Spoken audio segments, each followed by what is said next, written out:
It all started with China's move to expand its air defense identification zone, followed by neighboring countries, including Korea, refusing to acknowledge it. Tensions in the region have been ratcheted up, and Korea is set to announce plans to take more decisive action. To provide us with some valuable insights, we are now joined by Dr. Jung Gi-woong, Senior Research Fellow from the Center for International Area Studies, Hankuk University of Foreign Studies. Thank you so much for joining us today, Dr. Good to be here. Well, first of all, in short, ADIZ and KADIZ have become very familiar terms in Korea, and I'm sure most parts in Asia right now because of this very contentious issue. It would be good to hear from an expert, though, about the significance of these defense zones and what the changes could mean in the future. As far as I remember, the first time that air defense identification zone was in, attention of the public is in 2005. And if we want to talk about the air defense identification zone, the concept of airspace of a state should be mentioned first. Airspace of a state can be classified into three sectors: territorial air, and flight information region, and air defense identification zone. When it comes to territorial air, yes, we can see the pictures here. Territorial air, and FIL have been defined by international law, so there is no confusion regarding the role and definition of these two concepts. And territorial air is the territory of a country in the airspace, and it has close relation with the territory and territorial waters. And FIL is related with the flight operations, and it is settled by ICAO, International Civil Aviation Organization, and FIL is named not by its country code, but by the center which is in charge of the flight operations. So Korea's FIL is named Incheon FIL, not Korea FIL. And air defense identification zone does not have its settled definition, and it is not regulated by international law. It is widely accepted that air defense identification is as a kind of international practice, but it does not belong to the realm of international customary law. So globally, only about 27 countries have, air defense identification zone, and Korea is one of them. Korea's air defense identification zone was set up by the United States in 1951 by the United States with the military purposes. But unfortunately, it does not include some territory of Korea. And in Japan declared its air defense identification zone in 1969.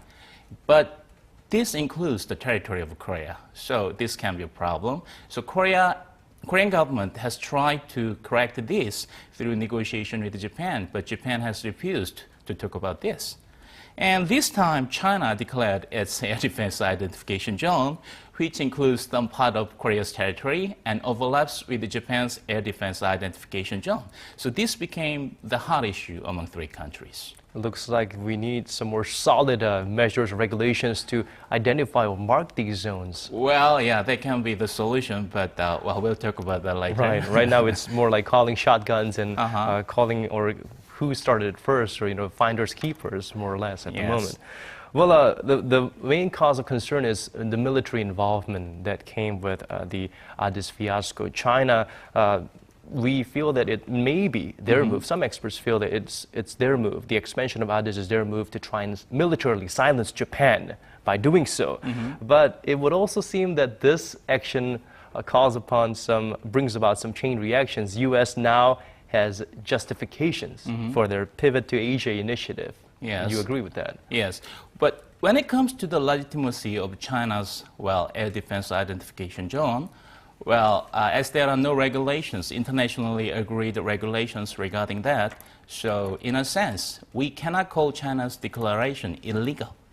But the problem is what China's real intention is. I doubt that China did not expect that their declaration will not be welcomed by its neighboring countries, especially Korea and Japan. And I'm sure that China also calculated the response of the United States as the situation of Northeast Asia is not so stable. But against this backdrop, we can say that China's declaration has been done with multilateral purposes as to well, checking up the responses from the neighboring countries, pressing the United States and Japan at the same time. And also at the same time, they want to reveal their will of improving its influence upon the region. And when it comes to its influence upon the U.S. pivot to Asia policy, yes, it will surely lead to United States counteraction, which will lead to the strengthening of a pivot to Asia policy.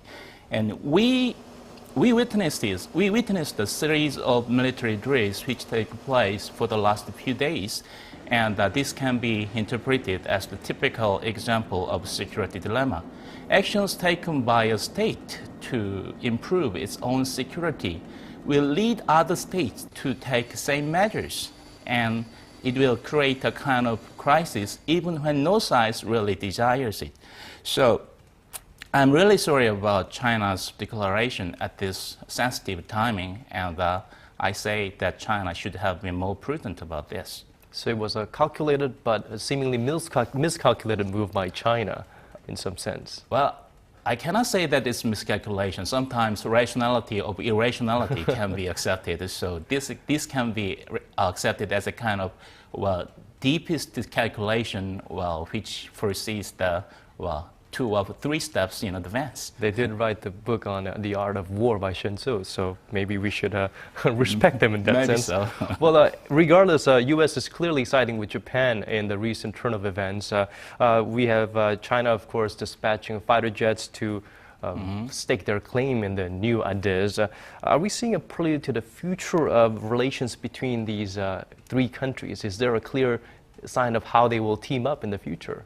Well, it is true that the Northeast Asia is in the period of power transition, and it is generally expected that the tensions between China, Japan, and the United States will maintain quite long. But in a sense, the conflict is overly emphasized, even in the cases which can be solved peacefully through negotiation. Asia paradox can be taken to explain this kind of situation. Theories of international relations assume that improved economic cooperation will lead to interdependence and cooperation among stakeholders. But quite ironically, in Northeast Asia, despite the improved economic cooperation, the tensions among countries increased a lot. And so I doubt that the current situation will lead to a kind of military conflict or war among countries. But I want to say that the framing used now should be changed a little bit. We emphasize the possibility of war now, but instead we should emphasize the need of cooperation and the preciousness of peace. So this is just a process. We are walking the right step, hopefully, and of course the media is kind of blowing it out of proportion to sensationalize sometimes the possibility of war. Well, anyway, it seems quite clear that Korea will extend their KADIZ. By how much and how effective will it be, and are there any other viable, effective options? We are running out of time, so we'll need to make it quick. When it comes to the new air defense identification zone, there can be several ways of improving the Korea's air defense identification zone. But one thing clear is that the newly established air defense identification zone should include all the Korea's territory. And widening the zone with the lines of FIR can be a good alternative. And we don't have to accept China's air defense identification zone. In the field of international negotiation studies, they recommend avoiding strategy when facing an unreasonable request from the counterpart. China declared its air defense identification zone unilaterally, so we do not accept it. Instead, we unilaterally declare our newly established air defense identification zone, and negotiation can be started after that.